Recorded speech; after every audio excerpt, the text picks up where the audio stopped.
الحمد لله رب العالمين والعاقبة للمتقين والصلاة والسلام على سيد الأنبياء والمرسلين وعلى آله وأصحابه أجمعين أما بعد فأعوذ بالله من الشيطان الرجيم بسم الله الرحمن الرحيم قل إن كنتم تحبون الله فاتبعوني يحببكم الله صدق الله العظيم فقال الله تبارك وتعالى في شأن حبيبه مخبرا وآمرا إن الله وملائكته يصلون على النبي يا أيها الذين آمنوا صلوا عليه وسلموا تسليما الصلاة والسلام عليك يا رسول الله وعلى آلك وصحابك يا حبيب الله الصلاة والسلام عليك يا نور الله وعلى آلك وصحابك يا خاتم النبيين الصلاة والسلام عليك يا نبي الله وعلى آلك وصحابك يا رحمة للعالمين۔ اللہ تبارک و تعالیٰ کی حمد و ثنا اور اس کے پیارے محبوب مکرم شفیع معظم نبی محتشم حضور احمد مجتبی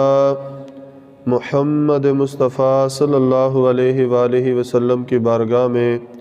درود و سلام کا نذرانہ عقیدتاً محبتاً پیش کرنے کے بعد حضرات گرامی قدر، ہم حضور نبی کریم صلی اللہ علیہ وسلم کی سیرت طیبہ اور اسوہ رسول صلی اللہ علیہ وسلم کا ذکر خیر کر رہے ہیں۔ آج ہم انشاءاللہ العزیز ہجرت کے چوتھے سال کے واقعات جو ہیں، جو خاص الخاص باتیں ہوئیں، معاملات ہوئے، ان کے بارے میں پڑھیں اور سنیں گے۔ دعا ہے اللہ تبارک و تعالی سیرت مصطفیٰ صلی اللہ علیہ وسلم کو اپنانے کی توفیق عطا فرمائے۔ ہجرت کے چوتھے سال میں بے شمار واقعات ہیں۔ ہم آغاز کرتے ہیں سریہ ابی سلمہ سے۔ ہجرت کے تیسرے سال میدان بدر میں اللہ تبارک و تعالی نے اسلام کو عظیم الشان فتح نصیب فرمائی اور مشرکین مکہ کو شرمناک شکست کا سامنا کرنا پڑا۔ اسلام کی اس فتح مبین کا نتیجہ یہ ہوا کہ عرب کے جتنے بھی قبائل آباد تھے عرب میں، جزیرۃ العرب میں، تو ان سب پر مسلمانوں کی ہیبت اور رعب اور دبدبہ جو تھا وہ چھا گیا، اور اس ڈر اور خوف کی وجہ سے جو کچھ مشرکین مکہ کے ساتھ ہوا تھا بدر میں، تو وہ لوگ جو تھے، دیگر قبائل کے لوگ جو تھے، عرب میں پھیلے ہوئے مختلف قبائل جو تھے، ان لوگوں نے بھی یہ کوشش کرنی شروع کر دی کہ کسی طریقے سے ہماری مسلمانوں کے ساتھ صلح ہو جائے، کوئی معاہدہ ہو جائے، تاکہ ہم آئندہ آنے والے حالات میں، واقعات میں ہم اپنے آپ کو جنگ سے بچا سکیں، محفوظ ہو جائے ہم۔ لیکن ہجرت کے تیسرے سال میں ہی جب احد کا واقعہ پیش آیا تو احد کے واقعے میں جو معاملات ہوئے تھے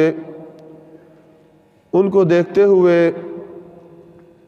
اکثر صحابہ کرام جو تھے وہ احد میں میدان احد میں شہید ہو گئے تھے، تو اس وجہ سے جو قبائل تھے اب ان کے پھر حوصلے بلند ہونے شروع ہوئے، اور مشرکین مکہ نے جس طرح اپنی وہ فتح کا ڈھنڈورا پیٹا تھا اس کو دیکھتے ہوئے لوگ جو ہے وہ کوشش کرنے لگے کہ اب ہم بھی جو ہے وہ مسلمانوں پر حملہ کریں اور ان کو نقصان پہنچائیں۔ جب اس طرح کے معاملات ہوئے تو ماہ شوال میں جنگ احد ہوئی تھی، ذی-القعدہ اور ذی الحج کے یہ 2 مہینے گزرے، محرم کا مہینہ آیا تو یہ اطلاع ملی کہ بنی اسد کے سردار خویلد کے دونوں بیٹے طلیحہ اور سلمہ اپنی قوم بنو اسد کو مدینہ پر حملہ کرنے کے لیے اکسا رہے ہیں اور ان کو جمع کر رہے ہیں اور تیاری کر رہے ہیں مدینہ منورہ پر حملہ کرنے کی۔ وہاں سے ایک آدمی آیا، بنو اسد قبیلے کے رہنے والا تھا، انہی میں سے وہ آیا اور اس نے آ کر حضور نبی کریم صلی اللہ علیہ وسلم کو ان کی ساری تیاریوں کے بارے میں خبر دے دی اور سارے معاملات ان کے حضور نبی کریم صلی اللہ علیہ وسلم کی بارگاہ میں پیش کر دیے۔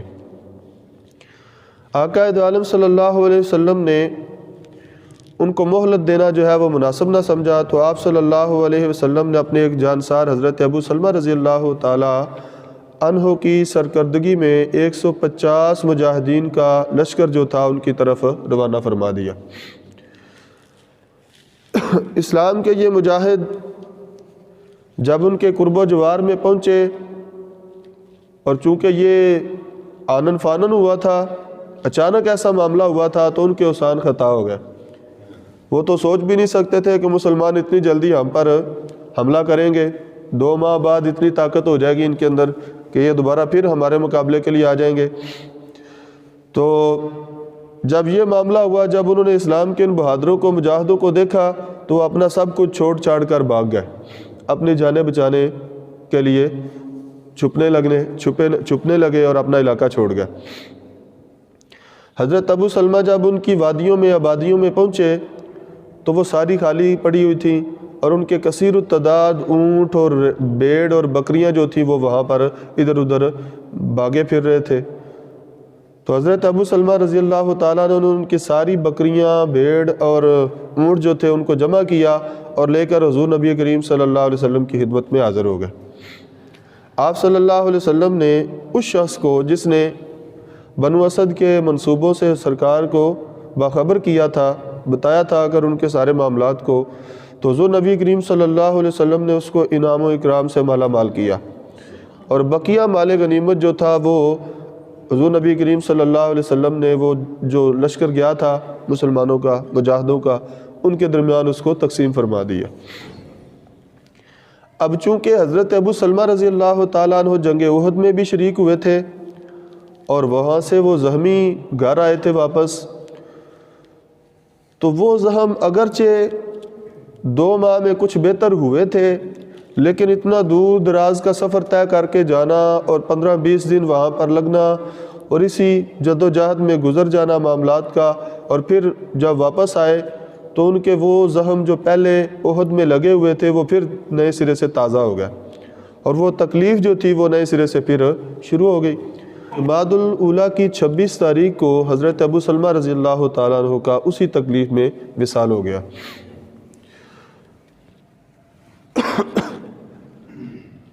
اس کے بعد ایک اور واقعہ جو ہے، ایک اور دردناک سانحہ جو تھا وہ پیش آیا، جسے اگر ایک طرف مشرکین کی غداری، دھوکہ بازی اور سنگدلی کا پردہ چاک ہوتا ہے، تو دوسری طرف غلامان حبیب کبریا صلی اللہ علیہ وسلم کی جرأت و استقامت اور جذبہ جام فروشی پر بھی روشنی پڑتی ہے۔ ہوا یوں کہ عدل اور کارا یہ 2 برادریاں ہیں، 2 قبیلے ہیں، 2 خاندان ہیں عرب کے، جو بنی ہون بن خزیمہ بن مدرکہ قبیلے کی 2 شاخیں تھیں۔ ان کے چند آدمی جو ہیں وہ حضور نبی کریم صلی اللہ علیہ وسلم کی خدمت میں حاضر ہوئے اور آ کر عرض کیا کہ یا رسول اللہ صلی اللہ علیہ وسلم، ہمارے قبیلوں میں رفتہ رفتہ اسلام جو ہے وہ پھیلنا شروع ہو گیا ہے، لوگ جو ہے وہ اسلام کو اچھا سمجھ رہے ہیں اور بت پرستی سے جو ہے وہ دل برداشتہ ہو کر دین توحید کو قبول کرنے میں دلچسپی رکھتے ہیں۔ لہٰذا اگر آپ اپنے چند مبلغ ہمارے ساتھ بھیج دیں، تبلیغ کرنے والے اپنے چند صحابہ کو ہمارے ساتھ بھیج دیں، تو ہمیں امید ہے کہ ہمارے جو لوگ ہیں وہ ان کی تبلیغ سے کافی سارے لوگ جو ہیں وہ اسلام قبول کر لیں گے۔ حضور نبی کریم صلی اللہ علیہ وسلم چونکہ شروع سے ہی لوگوں کی ہدایت اور رہنمائی کے جو ہے وہ حریص تھے اور کوشش کرتے تھے کہ جو بھی اللہ تعالیٰ کا پیدا کردہ انسان ہے اس تک ہمارا اسلام کا پیغام جو ہے وہ پہنچے، تو اس لحاظ سے حضور نبی کریم صلی اللہ علیہ وسلم نے اپنے چند صحابہ کو ان کے ساتھ تبلیغ اسلام کے لیے بھیج دیا۔ مرثد بن ابی مرثد خشمی، خالد بن بکیر، عاصم بن ثابت بن ابی اقلح، خبیب بن عدی، زید بن دسنہ، عبداللہ بن طارق رضی اللہ تعالی عنہم، یہ وہ خوش نصیب ہیں جنہیں حضور نبی کریم صلی اللہ علیہ وسلم نے اسلام کی تبلیغ کے لیے مبلغ بنا کر ان کے ساتھ بھیجا، اور حضرت مرثد بن ابی مرثد جو تھے ان کو ان کا جو ہے وہ امیر مقرر کیا۔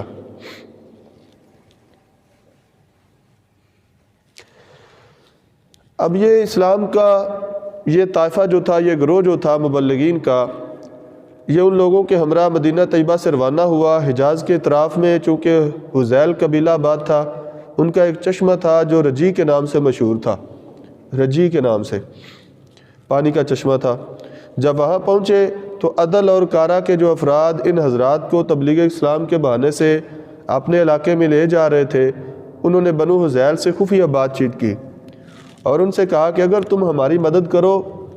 تو ہم ان مسلمانوں کو گرفتار کر کے مکہ لے جائیں گے اور وہاں پر ان کو منہ مانگی قیمت میں بیچ کر مال حاصل کریں گے، اور اس طرح جو دولت ہمارے ہاتھ آئے گی، جو مال ہمارے پاس آئے گا، اس میں تمہارا بھی حصہ ہوگا اور تمہیں بھی اس میں سے حصہ دیا جائے گا۔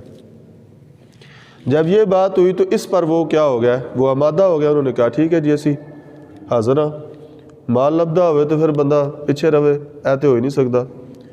مال آنا چاہیے پاویں جس بھی نظریے نہ لاوے، جس بھی طریقے نہ لاوے، چاہے اندے وچ بندہ حرام کام ہی کیوں نہ کرنا پوے، مال آنا چاہیے بس۔ تو یہ لوگ جو تھے چونکہ مشرک تھے، انہوں نے کہا کوئی بات نہیں، ہم آپ کے ساتھ ہیں۔ اس طرح یہ ایک مسلمانوں کے خلاف ایک جتھا بن کر جو ہے سینکڑوں افراد کا، تو یہ ان کو پکڑنے کے لیے، گرفتار کرنے کے لیے ان کے خیموں کی طرف گیا۔ اب مسلمان جو تھے وہ چونکہ جا رہے تھے اس نظریے سے کہ ہمیں تبلیغ اسلام کے لیے لے کر جایا جا رہا ہے، جنگ کے جو معاملات تھے یا جنگ کی جو باتیں تھیں ان کے ذہن میں ہی نہیں تھی۔ وہ تو بیٹھے یہ مشورہ کر رہے تھے کہ کس طریقے سے ابتدا کرنی ہے، کس نے کیا بیان کرنا ہے، کس نے کیا بیان کرنا ہے، کس نے کیا بیان کرنا ہے۔ تو یہ اس طرح کی وہ ایک دوسرے کے ساتھ باتیں کر رہے تھے، اپنے تبلیغی سرگرمیوں کے بارے میں غور و فکر کر رہے تھے کہ اچانک جو ہے وہ سینکڑوں آدمی جو تھے وہ تلواریں پکڑے ان پر حملہ آور ہو گئے۔ جب وہ آگے بڑھے تو یہ بھی مجاہدین اسلام تھے، یہ کوئی عام آدمی تو نہیں تھے، یہ تو حضور نبی کریم صلی اللہ علیہ وسلم کے جاں فروش صحابہ تھے۔ تو انہوں نے بھی آگے سے پھر ان پر حملہ کرنا شروع کر دیا۔ جب یہ تلواریں وغیرہ لے کر باہر نکلے اور ان کو تلواروں کو دیکھا انہوں نے، تو یہ چند تھے اور وہ سینکڑوں تھے، لیکن اس کے باوجود وہ گھبرا گئے، پریشان ہو گئے اور کہنے لگے کہ ہم تمہیں قتل نہیں کرنا چاہتے، ہم صرف اتنا چاہتے ہیں کہ تمہیں گرفتار کر کے پکڑ کے مشرکین مکہ کے ہاتھوں بیچنا چاہتے ہیں، ہمارا صرف اتنا کام ہے، لہذا تم ہمارے ساتھ جنگ نہ کرو، ہمارا مقابلہ نہ کرو، یعنی خود بخود ہی چھری کے نیچے آ جاؤ، اپنے آپ ہی چھری دے تھلے آ جاؤ۔ تو جب یہ بات ہوئی تو حضرت مرثد اور خالد اور عاصم یہ حضرات جو تھے انہوں نے انہیں دو ٹوک جواب دیا اور کہا کہ واللہ لا نقبل من مشرک عہدا ولا عقدا ابدا، باخدا ہم تو کسی مشرک کے عہد و پیمان کو قبول کرنے کے لیے تیار نہیں ہے، کبھی بھی ہم تمہاری بات کا یقین نہیں کریں گے، لہذا ہم تمہارے ساتھ کیا کریں گے؟ جنگ کریں گے۔ بلکہ آگے سے حضرت عاصم رضی اللہ تعالیٰ عنہ جو تھے، انہوں نے فی البدیہ یہ اشعار پڑھے کہ میرے لیے کیا عذر ہے کہ جب میں طاقتور ہوں اور میرا ترکش جو ہے وہ تیروں سے بھرا ہوا ہو، پر ہو، اور کمان اور چلہ بھی مضبوط ہو، تو میں کیوں نہ تمہارے ساتھ جنگ کروں؟ اللہ تعالیٰ نے جو فیصلہ کر دیا وہ تو ہو کر رہے گا، یعنی اگر موت نصیب میں لکھی ہے وہ تو ملنی ہے، لہٰذا ہر ایک کو اس کی طرف، اسی کی طرف لوٹنا ہے، یعنی اللہ تعالیٰ کی طرف ہی لوٹنا ہے۔ جب رجوع اسی کی طرف ہے تو پھر اے مشرکو اگر میں تم سے جنگ نہ کروں تو میری ماں کا پت مرے، میری ماں اپنے بیٹے کو روئے اگر میں تمہارے ساتھ جنگ نہ کروں۔ چنانچہ ان تینوں افراد نے ان کثیر التعداد مشرک کا مقابلہ کیا اور راہ حق میں جنگ کا نذرانہ پیش کر دیا۔ یہ حضرت عاصم رضی اللہ تعالیٰ عنہ کون ہے؟ یہ اسلام کے وہ بہادر سپاہی ہیں جنہوں نے میدان احد میں سلافہ بنت سعد، یہ مشرکہ ایک عورت کے 2 بیٹوں کو یکے بعد دیگرے موت کے گھاٹ اتارا تھا۔ ایک ماں کے 2 بیٹوں کو، مشرکہ عورت کے 2 مشرک بیٹوں کو انہوں نے موت کے گھاٹ اتار دیا تھا، اور یہ وہ تھے کہ جنہوں نے مشرکین کا پرچم اٹھایا ہوا تھا۔ پہلے ایک نے اٹھایا تو حضرت عاصم رضی اللہ تعالیٰ نے آگے بڑھ کر اسے قتل کر دیا، جب دوسرے نے اٹھایا تو پھر دوسرے کو بھی قتل کر دیا۔ یہ ہم پیچھے بیان کر چکے ہیں، کافی سارے لوگ ان کے پرچم کو اٹھانے میں ہی جو ہے وہ قتل ہو گئے تھے مشرکین کے۔ تو جب اس کو پتہ چلا کہ میرے دونوں بیٹوں کو عاصم بن ثابت نے کیا کیا ہے؟ قتل کیا ہے، جہنم واصل کیا ہے، تو سلافہ بنت سعد جو تھی اس نے یہ قسم اٹھائی کہ اگر مجھے قوت ملی، طاقت ملی تو میں عاصم کی سر کی کھوپڑی جو ہے اس کو لوں گی اور اس میں شراب ڈال کے جو ہے وہ پیوں گی۔ بات سمجھ آ گئی ہے؟ یہ قسم اس نے اٹھائی تھی سلافہ بنت سعد نے۔ تو جب یہ ان کے سامنے آئے تو انہوں نے کہا کہ ہم تو صرف تمہیں بیچنا چاہتے ہیں، ہمارا تو کوئی اور مقصد نہیں ہے، ٹھیک ہے۔ تو جب یہ شیر دل مجاہد حضرت عاصم رضی اللہ تعالیٰ عنہ شہید ہو گیا تو حذائل نے چاہا کہ ان کا سر کاٹ کر لے جائیں اور اسے منہ مانگی قیمت پر سلافہ کے ہاتھوں فروخت کریں۔ جب اس نیت سے وہ آگے بڑھے تاکہ وہ اپنی قسم پوری کر سکے، جب اس نیت سے ان کا سر کاٹنے کے لیے وہ آگے بڑھے تو اللہ تبارک و تعالیٰ نے اس مجاہد کی لاش کی حفاظت کے لیے شہد کی مکھیوں کو بھیج دیا۔ اونچی آواز سے بولیے۔ حضرت عاصم بن ثابت رضی اللہ تعالیٰ عنہ کی لاش کی حفاظت کے لیے انہوں نے دعا مانگی تھی نا، اس دعا کا اثر ہے۔ انہوں نے یہ دعا مانگی تھی کہ یا اللہ میں تیرے ساتھ وعدہ کرتا ہوں کہ میں کبھی بھی کسی بھی مشرک کو ہاتھ نہیں لگاؤں گا، کسی بھی مشرک کو ہاتھ نہیں لگاؤں گا، اور یا اللہ میں تجھ سے یہ دعا کرتا ہوں، یہ عرض کرتا ہوں کہ تو بھی کبھی بھی کسی مشرک کو مجھ پر غلبہ نہ دینا، اسے مجھے ہاتھ نہ لگانے دینا۔ یہ دعا کی تھی انہوں نے حضرت عاصم رضی اللہ تعالیٰ نے، اور اللہ تبارک و تعالیٰ نے ان کی دعا کو شرف قبولیت عطا فرما دی۔ جب شہید ہو گیا تو انہوں نے چاہا کہ ان کا سر کاٹ لیں اور جا کر سلافہ کے ہاتھوں منہ مانگی قیمت پر بیچیں، تو اللہ تبارک و تعالیٰ نے ان کی لاش کی حفاظت کے لیے شہد کی مکھیوں کو بھیج دیا۔ اب جب وہ آگے بڑھتے نا، ان کو وہ مکھیاں ان کے اوپر جو ہے وہ جس طرح چھتے پر لگی ہوتی ہیں اس طرح، تو جب وہ آگے بڑھتے ان کو ہاتھ لگانے کے لیے ان کی لاش کی طرف بڑھتے تو مکھیاں آگے سے ان پر حملہ کر دیتی اور وہ پیچھے بھاگ جاتے۔ کئی دفعہ انہوں نے یہ کوشش کی کہ حضرت عاصم رضی اللہ تعالیٰ عنہ کی لاش کو حاصل کریں، لیکن حاصل نہ کر سکے۔ پھر انہوں نے مشورہ کیا کہ چلو ادھر ہی پڑی ہوئی ہے، یہ کہاں بھاگ جائے گی لاش، تو رات کو ایسا ہوگا کہ یہ مکھیاں اپنے چھتوں کی طرف چلی جائیں گی، اپنے گھروں میں چلی جائیں گی، تو اس وقت ہم کیا کریں گے، حضرت عاصم رضی اللہ تعالیٰ عنہ کا جو سر مبارک ہے اسے حاصل کر لیں گے اور جا کر بیچ لیں گے۔ تو رات کو اللہ تبارک و تعالیٰ نے پھر کیا انتظام فرمایا کہ شام کے وقت جب مکھیاں یعنی جانے والی تھیں تو اس وقت اللہ تبارک و تعالیٰ نے ایک پانی کا ریلا بھیج دیا۔ اس پانی کے ریلے نے کیا کیا، حضرت عاصم رضی اللہ تعالیٰ عنہ کی لاش کو اپنے ساتھ بہا کر وہ جو ہے وہ دور آگے لے گیا اور اس کا کوئی نام و نشان انہیں نہ مل سکا۔ وہ مشرک جو تھے وہ حضرت عاصم رضی اللہ تعالیٰ عنہ کی لاش کو ڈھونڈتے رہے، لیکن اللہ تبارک و تعالیٰ نے اس طرح اپنے پیارے رسول صلی اللہ علیہ وسلم کے اس پیارے صحابی کی لاش کی حفاظت فرما دی۔ اب انہوں نے کیا کیا کہ باقی جو تھے نا یہ تین تو ہو گئے شہید، اور باقی تین جو تھے انہوں نے کہا کہ جب یہ وعدہ جو کر رہے ہیں اللہ تعالیٰ کے نام پر ہمیں کہہ رہے ہیں، پیچھے کہا تھا نا انہوں نے کہ اللہ کی قسم ہم تمہیں قتل نہیں کرنا چاہتے، تو انہوں نے کہا چلو یہ جب وعدہ کر رہے ہیں اللہ تعالیٰ کے نام پر، اللہ کے نام کی قسم دے رہے ہیں، تو ہم ان کی قسم پر اعتبار کر لیتے ہیں۔ یہ تین تو انہوں نے اعتبار نہیں کیا، انہوں نے تو مقابلہ کیا، یہ تینوں شہید ہو گئے۔ دوسرے تینوں جو تھے نا انہوں نے کہا کہ چلو ٹھیک ہے،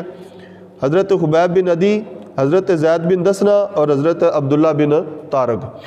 ان تینوں کو انہوں نے کیا کر لیا؟ گرفتار کر لیا۔ جب ان کو لے کر جا رہے تھے نا مکہ مکرمہ کی طرف کہ وہاں جا کر ان کو بیچ دیا جائے، تو جب زہران کے مقام پر پہنچے تو حضرت عبداللہ بن طارق نے اپنی رسی سے اپنا ہاتھ چھڑایا جس کے ساتھ وہ بندھے ہوئے تھے، اور تلوار لے کر انہوں نے جو ہے نا وہ ان کو مقابلے کے لیے پکارا، اور انہوں نے کہا کہ میں تمہارے ساتھ کبھی بھی نہیں جاؤں گا، جب تک میں زندہ ہوں میں تمہارے ساتھ نہیں جا سکتا۔ اس بات پر انہوں نے کیا کیا، اب وہ قریب تو آ نہیں سکتے تھے، دور سے کھڑے ہو کر انہوں نے ان کو پتھر مارنے شروع کر دیے، حضرت عبداللہ بن طارق زہران کے مقام پر۔ تو پتھر مار مار کر حضرت عبداللہ بن طارق رضی اللہ تعالیٰ عنہ کو انہوں نے شہید کر دیا، اور ان کی قبر بھی جو ہے وہ اسی مقام پر، زہران کے مقام پر موجود ہے۔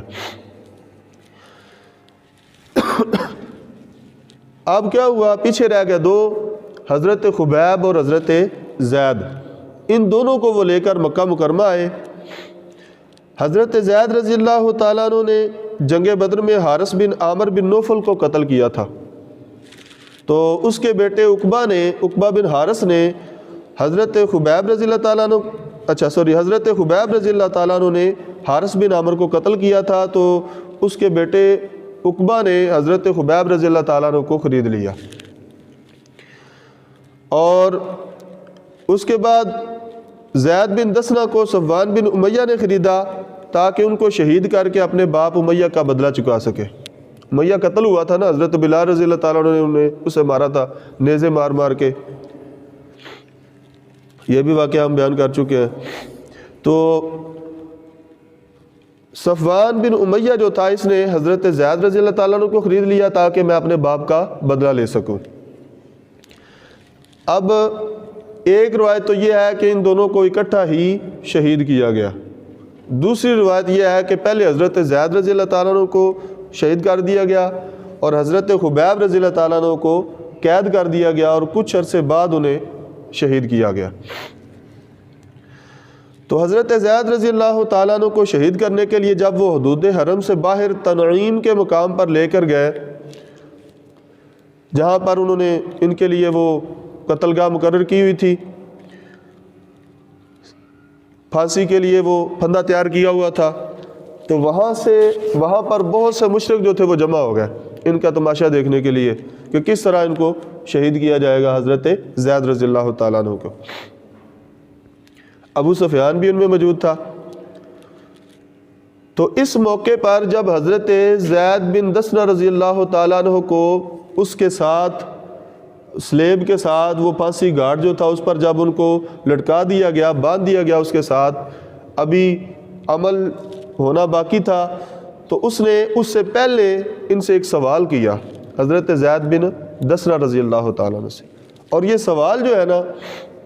اور اس کا پھر جواب جو ہے یہ قیامت تک کے جو عاشقان مصطفیٰ صلی اللہ علیہ وسلم ہے ان کے لیے ایک مشعل راہ ہے۔ دعویٰ تو ہم بھی کرتے ہیں نا محبت کا، ہر مسلمان کا دعویٰ ہے کہ وہ حضور نبی کریم صلی اللہ علیہ وسلم سے محبت کرتا ہے، لیکن محبت ہونی کیسی چاہیے اور کس طریقے کی محبت ہونی چاہیے اور اس کی انتہا کیا ہے، یہ ہمیں صحابہ کرام رضوان اللہ تعالیٰ علیہم اجمعین کی زندگیوں سے پتہ چلے گا کہ انہوں نے کس طریقے کی سرکار دو عالم صلی اللہ علیہ وسلم سے محبت کی ہے اور کس انتہا تک وہ پہنچے ہیں۔ یہ ہمیں کہاں سے ملے گا؟ یہ صحابہ کرام کی زندگیوں سے ہمیں پتہ چلے گا۔ تو اسی چیز کو تو ابو سفیان نے کیا کہا؟ ابو سفیان کہنے لگا کہ اے زید بن دسنا میں تجھے قسم دیتا ہوں اللہ کے واسطے مجھے سچ سچ بتانا کہ کیا تم یہ پسند نہیں کرتے کہ اس وقت تمہاری جگہ پر محمد صلی اللہ علیہ وسلم ہوتے، معاذ اللہ ان کی گردن ماری جاتی یعنی انہیں شہید کیا جاتا، اور تم اپنے اہل و عیال میں آرام سے بیٹھے ہوتے؟ یہ سوال کیا ابو سفیان نے۔ جب ابو سفیان نے حضرت زید بن دسنا رضی اللہ تعالیٰ عنہ سے یوں کہا کہ اے زید بن دسنا تجھے اللہ کی قسم ہے مجھے سچ سچ بتانا کہ اگر تیری جگہ پر یہاں حضرت محمد مصطفیٰ صلی اللہ علیہ وسلم موجود ہوتے اور ان کو اس پھانسی گھاٹ پر ان کو پھانسی دی جاتی، معاذ اللہ ان کو شہید کیا جاتا، اور تم اپنے گھر میں آرام اور سکون کے ساتھ بیٹھے ہوتے، تو تمہارا کیا خیال ہے اس بارے میں؟ کیا تیرے دل میں یہ اس طرح کی بات نہیں آ رہی؟ اللہ اکبر۔ حضرت زید بن دسنا رضی اللہ تعالیٰ عنہ تڑپ گئے اور آگے سے روتے ہوئے جواب دیا اور فرمایا اے ابو سفیان سن، تو یہ چاہتا ہے، تو یہ کہتا ہے کہ یہاں پر میری جگہ میرے آقا صلی اللہ علیہ وسلم ہوتے اور انہیں اس پھانسی کے گھاٹ پر لٹکایا جاتا، لیکن سنو میں یہ چاہتا ہوں، میں تو یہ بھی پسند نہیں کرتا کہ میرا جسم یہاں پر ٹکڑے ٹکڑے ہو رہا ہے، میں نہیں چاہتا کہ میرے آقا صلی اللہ علیہ وسلم، میں اپنے گھر میں آرام اور سکون سے بیٹھا ہوا ہوں، لیکن میرے آقا صلی اللہ علیہ وسلم اب اس وقت جہاں پر عزت و آرام سے بیٹھے ہوئے ہیں، جہاں پر عزت و آرام سے تشریف فرما ہے، راحت فرما رہے ہیں، میں تو یہ بھی نہیں چاہتا کہ میرے آقا صلی اللہ علیہ وسلم کے مبارک قدم میں کوئی کانٹا چبھے اور انہیں اس کی بھی تکلیف ہو، میں تو یہ بھی نہیں چاہتا کہ میرے آقا صلی اللہ علیہ وسلم کے مبارک قدم میں کوئی کانٹا بھی چبھے اور انہیں اس کی تکلیف برداشت کرنا پڑے اور میں آرام سے اپنے گھر میں بیٹھا ہوا ہوں، بلکہ میں تو اپنا سب کچھ حضور نبی کریم صلی اللہ علیہ وسلم پر قربان کرنے کے لیے تیار بیٹھا ہوا ہوں، بلکہ یوں کہنا چاہیے غلامان محمد جان دینے سے نہیں ڈرتے، غلامان محمد جان دینے سے نہیں ڈرتے، یہ سر رہ جائے یا کٹ جائے کچھ پرواہ نہیں کرتے، یہ سر رہ جائے یا کٹ جائے کچھ پرواہ نہیں کرتے۔ جب حضرت زید بن دسنا رضی اللہ تعالیٰ عنہ نے اس کافر کو یہ للکار کر جواب دیا تو ابو سفیان جو ہے وہ ہکا بکا رہ گیا، وہ کہنے لگا میں نے آج تک کسی شخص سے اس طرح کی محبت کرنے والے لوگ نہیں دیکھے جس طرح کی محبت صحابہ جو ہے وہ حضور نبی کریم صلی اللہ علیہ وسلم کے ساتھ کرتے ہیں۔ اللہ اکبر۔ عقبہ بن عامر ابن عقبہ، موسیٰ بن عقبہ جو ہے مشہور سیرت نگار لکھتے ہیں کہ آپ کو تلوار کے وار سے شہید نہیں کیا گیا بلکہ ان پر مسلسل تیروں کی بارش کی گئی تاکہ وہ درد سے بے تاب ہو کر اسلام کو ترک کرنے کا اعلان کر دیں، لیکن اللہ اکبر یہ بندہ عشق و محبت ہے، یہ کوئی عام بندہ نہیں ہے، یہ حضور نبی کریم صلی اللہ علیہ وسلم کی زلفوں کے اسیر حضرت زید بن دسنا عظیم الشان صحابی رسول ہے، جو اللہ اکبر ایسے عظیم الشان صحابی ہیں حضور نبی کریم صلی اللہ علیہ وسلم کے، آپ صلی اللہ علیہ وسلم سے ایسے عشق و محبت کرنے والے ہیں کہ جو ان کے ظلم میں اضافہ ہو رہا تھا ان کی صبر و استقامت میں اور ایمان کے جذبہ میں بھی مزید اضافہ ہو رہا تھا۔ سبحان اللہ۔ جیسے جیسے مشرکین ان پر ظلم و ستم کرتے جا رہے تھے، حضرت زید رضی اللہ تعالیٰ عنہ کی عشق و محبت میں ویسے ویسے اضافہ ہوتا جا رہا تھا، ویسے ویسے ان کا جذبہ ایمانی حضور نبی کریم صلی اللہ علیہ وسلم پر اپنی جان کو قربان کرنا جو ہے وہ اس جذبے میں بڑھوتری آ رہی تھی، وہ بڑھتا ہی جا رہا تھا۔ بلکہ یوں کہنا چاہیے کہ حضرت زید رضی اللہ تعالیٰ عنہ حضور نبی کریم صلی اللہ علیہ وسلم کے شہر مبارک کی طرف منہ کر کے یوں کہہ رہے تھے، یا رسول اللہ صلی اللہ علیہ وسلم، یہ مشرک، یہ کافر میری ایک جان کے کئی ٹکڑے کر رہے ہیں، لیکن اے اللہ کے رسول صلی اللہ علیہ وسلم، میں اللہ تعالیٰ کو گواہ بنا کر کہتا ہوں یا رسول اللہ، اگر میری ہزاروں جانیں بھی ہوتی تو میں آپ کی عزت و حرمت پر سب کو باری باری قربان کر دیتا۔ بلکہ حضرت زید بن دسنا یوں کہہ رہے تھے، ہر لحظہ تیرے حسن کے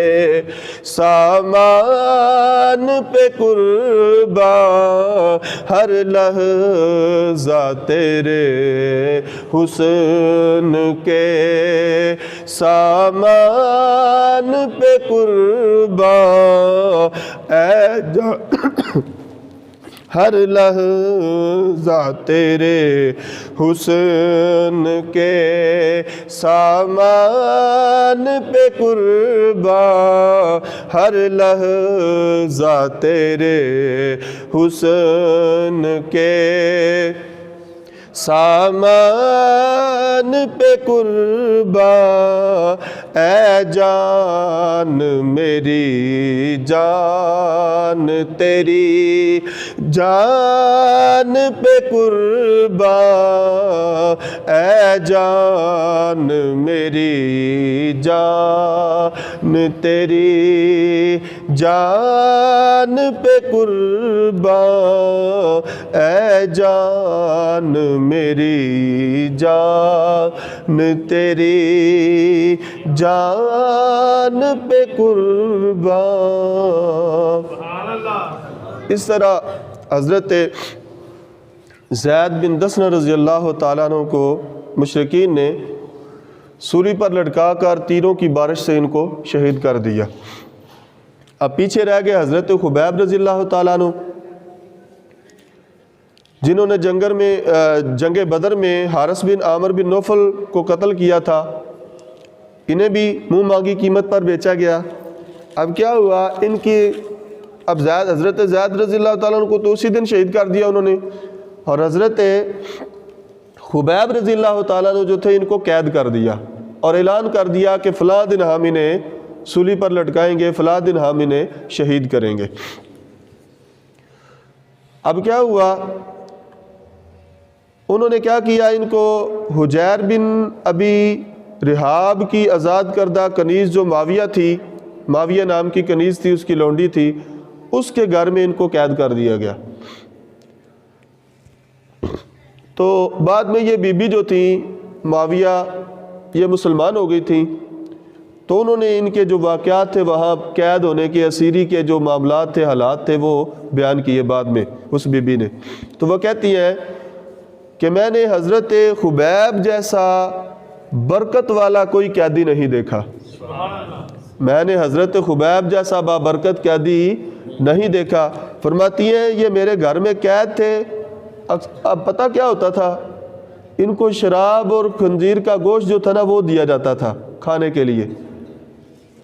کھانے کے لیے کیا دیا جاتا تھا حضرت خبیب کو؟ شراب اور خنزیر کا گوشت۔ لیکن حضور نبی کریم صلی اللہ علیہ وسلم کے اس عاشق صادق نے اس کی طرف دیکھا تک نہیں ہے۔ اب اتنے دن زندہ کیسے رہے؟ جب وہ کھایا ہی نہیں تو زندہ کیسے رہے؟ اگرچہ یہ بات ذہن میں رکھیں، اسلام کا ایک قانون ہے، قاعدہ ہے، حکم ہے کہ اگر آپ بھوک کی وجہ سے مرنے والے ہیں، یا کسی نے دشمن کسی نے آپ کے سر پر بندوق تان رکھی ہے اور وہ کھڑا ہے اور وہ کہتا ہے کہ اگر آپ یہ حرام نہیں کھائیں گے، خنزیر یا شراب نہیں پئیں گے تو میں آپ کو قتل کر دوں گا، تو اسلام یہاں پر اپنی جان بچانے کی اجازت دیتا ہے اور کہتا ہے کہ بقدر ضرورت اس کو کھا لیا جائے، بقدر ضرورت اس کو کھا لیا جائے۔ لیکن ساتھ میں یہ بھی کہتا ہے کہ اگر تم اس حرام کو ہاتھ نہ لگاؤ، نہ کھاؤ، اور اسی حال میں تمہاری موت واقع ہو جائے تو اللہ تبارک و تعالیٰ کی طرف سے تمہیں شہید کا رتبہ بھی عطا فرمائے گا۔ یہ بھی ساتھ میں ہے۔ تو حضرت خبیب رضی اللہ تعالیٰ عنہ اگرچہ اس وقت مجبور تھے، مضطرب تھے، اپنی جان بچانے کے لیے حرام کھانا ان کے لیے جائز تھا، لیکن قربان جو حضور نبی کریم صلی اللہ علیہ وسلم کی تربیت کاملہ کے، کہ سرکار دو عالم صلی اللہ علیہ وسلم کے یہ جتنے بھی شاگرد صحابہ کرام ہیں، حرام کھانا یا اس کو ہاتھ لگانا تو دور کی بات ہے، کبھی اس کے بارے میں سوچا تک نہیں ہے۔ یہ ایسی عظیم الشان عظیم جماعت اللہ تبارک و تعالیٰ کے محبوب صلی اللہ علیہ وسلم نے اپنے صحابہ کی تیار فرمائی ہے۔ اب وہ یہ چیزیں دیتے تھے لیکن یہ کھاتے نہیں تھے، تو زندہ کیسے رہے؟ تو حضرت معاویہ فرماتی ہیں کہ میں نے ایک دن دیکھا کہ ان کے ہاتھ میں انگوروں کا ایک گچھا تھا۔ اونچی بول چھوڑو سبحان اللہ۔ حضرت خبیب رضی اللہ تعالیٰ عنہ سرکار دے صحابی نے، اور سرکار دو عالم صلی اللہ علیہ وسلم دی خاطر انہوں نے جان قربان کیتی ہے، اور ان کی یہ کرامت ہے کہ وہ فرماتی ہیں کہ جب میں نے دیکھا ایک دن کہ یہ کھاتے پیتے کچھ نہیں ہے تو کرتے کیا ہے، تو میں نے ایک دن دھیان رکھا تو میں نے دیکھا کہ ان کے ہاتھ میں انگوروں کا ایک گچھا تھا، انگوروں کا ایک خوشہ تھا۔ تو فرماتی ہے میں حیران رہ گئی کہ یہ انگور کہاں سے آئے ان کے پاس، حالانکہ اس وقت ہمارے علاقے میں انگور پکنے کا موسم بھی نہیں تھا۔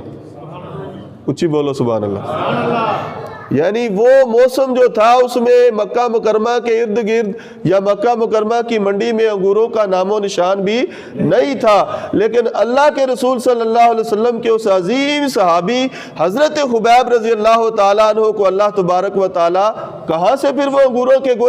گچھے آ رہے تھے، وہ انگوروں کے خوشے کہاں سے آ رہے تھے؟ تو میرا ایمان اور یقین ہے کہ اللہ تبارک و تعالیٰ اپنے پیارے محبوب کے اس عاشق صادق کو جنت سے یہ انعام عطا فرما رہا تھا، اور ان کی اس زندگی میں ہی اللہ تبارک و تعالیٰ نے ان کے لیے جنت کے کھانے حلال فرما دیے۔ جنت کا کھانا آ رہا ہے، اور جنت کے انگوروں کے خوشے جو ہے وہ حضرت خبیب کی خدمت کے لیے پیش کیے جا رہے ہیں۔ یہ ہے انعام۔ جب اللہ تبارک و تعالیٰ کے محبوب کی عزت و حرمت پر بندہ کٹ مرنے کے لیے تیار ہو جاتا ہے نا، تو پھر اللہ تبارک و تعالیٰ بھی اس کے لیے اپنے انعام و اکرام کے اپنی نعمتوں کے دروازے کھول دیتا ہے۔ تو اب یہ ہوا کہ کہتی ہیں کہ ایک دن ایسا ہوا کہ جب وہ دن قریب آیا جس کا اعلان کیا گیا تھا، مؤثر بات کرتے ہیں، تو جب وہ دن قریب آیا تو انہوں نے کیا کہا، انہوں نے مجھ سے کہا کہ مجھے جو ہے وہ اس طرح لا دو تاکہ میں اپنی جسم کی صفائی کر کے پاک صاف ہو کر غسل کر کے جو ہے وہ تیاری کروں اپنے پھندے کی طرف جانے کی۔ تو حضرت یہ کہتی ہیں کہ میں نے ان کو اسرا لا کر دیا۔ جب ان کو اسرا دیا گیا نا تو کہتی ہیں میں کسی کام میں لگی ہوئی تھی، تھوڑی دیر گزری، جب میں نے ادھر دیکھا تو یہ میرے بیٹے کو اپنی گود میں لے کر بیٹھے ہوئے تھے اور ہاتھ میں اسرا پکڑا ہوا تھا۔ تو کہتی ہے میں پریشان ہو گئی کہ یہ قیدی جو ہے یہ اب کیا کرے گا، اپنی موت کا بدلہ لینے کے لیے میرے بیٹے کو قتل کر دے گا، اپنی موت کا بدلہ لینے کے لیے یہ میرے بیٹے کو قتل کر دے گا۔ تو کہتی ہے میں اس پریشانی میں جب آگے بڑھی تو انہوں نے مجھ سے دیکھ کر کہا کیا تخشین ان اقتل، کیا تو پریشان ہو گیا ہے کہ میں تیرے بیٹے کو قتل کر دوں گا؟ آگے سے پھر اس نے کہا ہاں بالکل میں تو پریشان ہوں کہ تم میرے بیٹے کو اپنے بدلے میں قتل کرو گے۔ تو انہوں نے فرمایا تجھے پریشان ہونے کی ضرورت نہیں ہے، ما کنت افعل ذلک انشاءاللہ، میں اللہ تبارک و تعالیٰ کے فضل و کرم سے اس طرح کا معاملہ نہیں کروں گا۔ کیوں؟ اس لیے کہ میرے آقا صلی اللہ علیہ وسلم نے بچوں پر ظلم و ستم کرنے سے منع فرمایا۔ میرے آقا نے بچوں پر ظلم و ستم کرنے سے منع فرمایا ہوا ہے، لہٰذا میں کبھی بھی اس طرح کا معاملہ تیرے بیٹے کے ساتھ نہیں کروں گا۔ اب ان کو جب وہاں تنعیم کے مقام پر لے کر گئے، سلیب پر لٹکایا، ان کو جب قدم باندھنے لگے ان کے، تو انہوں نے کہا کہ میری خواہش، آخری خواہش پوچھی انہوں نے، تو انہوں نے کہا کہ میری آخری خواہش یہ ہے کہ تم مجھے 2 رکعت نماز پڑھنے کی اجازت دے دو، 2 رکعت نماز پڑھنے کی۔ پھانسی کا پھندا قریب ہے، تیار ہے، پتہ ہے موت آنے والی ہے،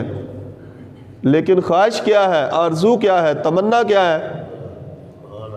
کیا تمنا ہے حضرت خبیب کی؟ 2 رکعت نماز پڑھ کے اپنے رب کی عبادت کر کے اس کی بارگاہ میں حاضر ہو جاؤ۔ اور آج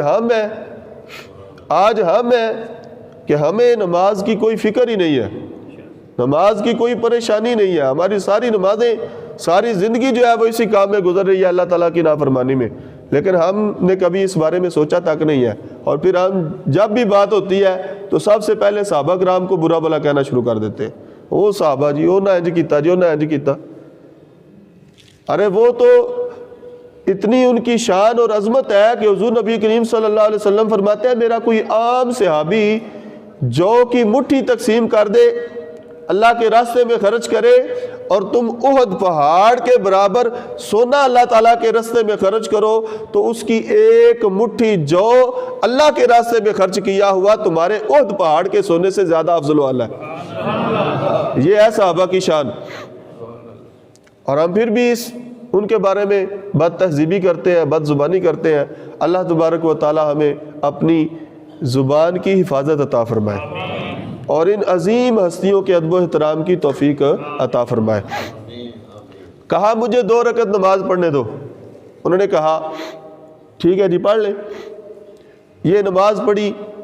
2 رکعت نماز جلدی جلدی پڑھ کے مکمل کر لی۔ نماز پڑھنے کے بعد کہنے لگے، مشرکین کو مخاطب کر کے کہنے لگے آج جو لذت مجھے نماز میں آئی ہے، آج جو مزہ مجھے نماز پڑھنے میں آیا ہے، مجھے ساری زندگی اس طرح کی نماز پڑھنے کی جو ہے وہ اس کا مزہ نہیں آیا جتنا مزہ آج ان 2 رکعتوں نے مجھے جتنا لطف دیا۔ اگر تم یہ نہ کہتے کہ محمد صلی اللہ علیہ وسلم کے صحابہ جو ہیں وہ موت سے گھبرا جاتے ہیں، اگر تم یہ تانا نہ دیتے تو میں اتنی لمبی نماز پڑھتا، اتنے لمبے سجدے کرتا کہ میری وہ لمبی نماز جو تھی، میرے وہ لمبے سجدے جو تھے، ان میں اپنے رب کی خوب حمد و ثنا کرتا اور خوب اس کی تعریف کرتا اور خوب اپنے دل کو تسلی دیتا کہ میں نے اعلیٰ قسم کی نماز اپنے رب کی پیش کر دی ہے۔ اگر تم یہ نہ کہتے کہ میں موت کے ڈر سے یہ لمبی نماز پڑھ رہا ہوں۔ پھر اب دیکھیں اسی طرح اب جب بھی کسی مسلمان کو اگرچہ وہ کتنا ہی بڑا مجرم ہو، لیکن جب اسے کیا کیا جاتا ہے، سزائے موت دی جانی ہوتی ہے جس دن، اس سے پہلے اسے یہ 2 رکعت نفل پڑھائے جاتے ہیں، 2 رکعت نماز پڑھائی جاتی ہے۔ یہ حضرت خبیب رضی اللہ تعالیٰ عنہ کا پڑھا ہوا ہے،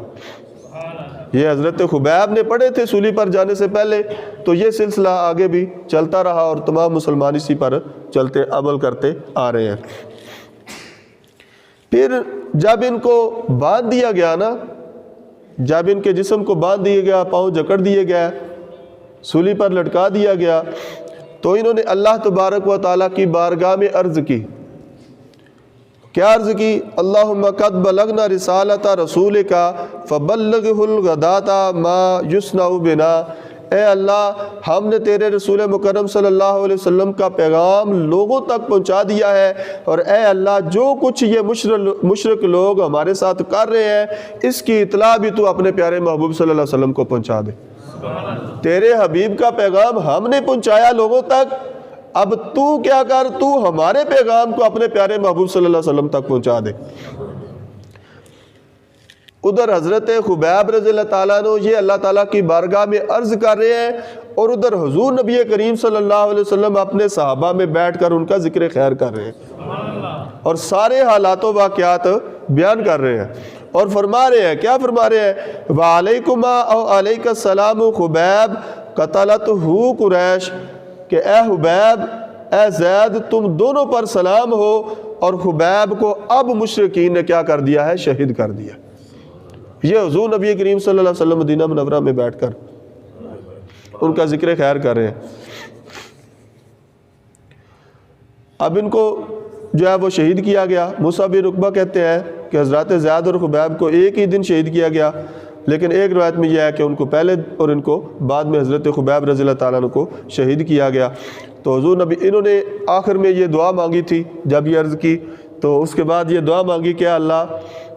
ان کی تعداد کو کم کر دے، مشرکین کی تعداد کو کم کر دے، اور ان کو منتشر کر کے ہلاک کر دے، ان کو منتشر کر کے ہلاک کر دے، اور ان میں سے کسی کو زندہ مت چھوڑ۔ یعنی جتنے بھی مشرک اس وقت موجود تھے نا، ان سب کے بارے میں حضرت خبیب رضی اللہ تعالیٰ عنہ نے اللہ تعالیٰ کی بارگاہ میں یہ بد دعا کی تھی، اور میں سمجھتا ہوں کہ اسی بد دعا کا اثر تھا، پھر اللہ تبارک و تعالیٰ نے ان کی قوت کو گھٹانا شروع کر دیا،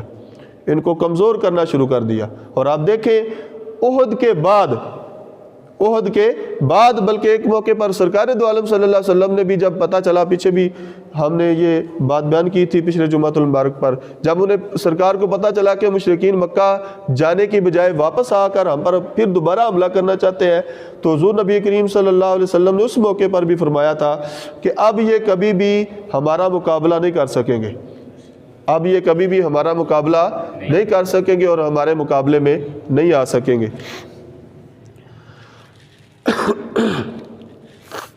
یہ کافی عرصے تک حضرت خبیب رضی اللہ تعالیٰ عنہ جو ہے یہ اسی سولی پر لٹکتے رہے، اور پھر حضور نبی کریم صلی اللہ علیہ وسلم نے حضرت عمر بن امیہ دمری کو روانہ فرمایا مدینہ منورہ سے،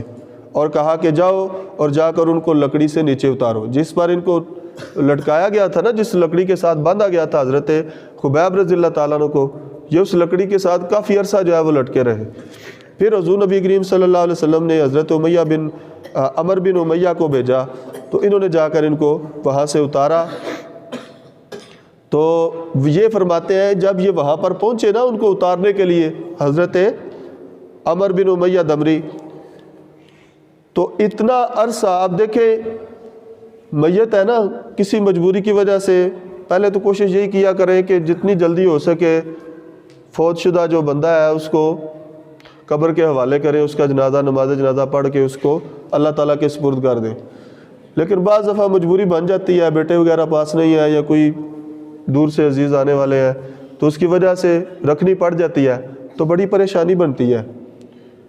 سردی کا موسم بھی ہو تو خصوصی طور پر اس کا اہتمام کیا جاتا ہے۔ اب وہ آ گئی ہیں وہ فریزر وغیرہ جن میں ان کو لگایا جاتا ہے، پہلے زمانے میں لوگ برف کے ٹکڑے جو تھے ان کے آس پاس رکھ دیتے تھے اور اس کی حفاظت کرتے تھے، لیکن اب وہ نیا سلسلہ آ گیا، تو برف خانے آ گئے ہیں موت کو محفوظ میت کو محفوظ رکھنے کے لیے۔ تو آپ ذرا تصور کریں نا کہ اس زمانے میں، اور عرب کی گرمی کو بھی تصور میں رکھیں، عرب کی گرمی کا بھی تصور رکھیں اور اس کو بھی پیش نظر رکھیں، اور پھر یہ تصور کریں کہ حضرت خبیب رضی اللہ تعالیٰ عنہ کتنے دن اس سولی پر لٹکے رہے۔ تو اس ساری چیزوں کو جب دیکھتے ہیں تو حضرت عمر بن امیہ جو ہے یہ کہتے ہیں کہ جب میں وہاں پر پہنچا جہاں پر ان کو لٹکایا گیا تھا، تو میں نے دیکھا کہ حضرت خبیب رضی اللہ تعالیٰ عنہ کے جسم میں کسی قسم کا کوئی تغیر رونما نہیں ہوا تھا، کوئی تبدیلی نہیں آئی تھی، ایسے ہی لگ رہا تھا کہ جیسے آج اور ابھی اور اسی وقت ان کو سولی پر لٹکایا گیا۔ اتنے دن گزرنے کے بعد بھی حضرت خبیب رضی اللہ تعالیٰ عنہ کے جسم میں کوئی تبدیلی نہیں آئی تھی، کوئی بو کوئی اس طرح کا کوئی معاملہ نہیں ہوا تھا، بالکل تر و تازہ جسم تھا، لاش بالکل تر و تازہ تھی۔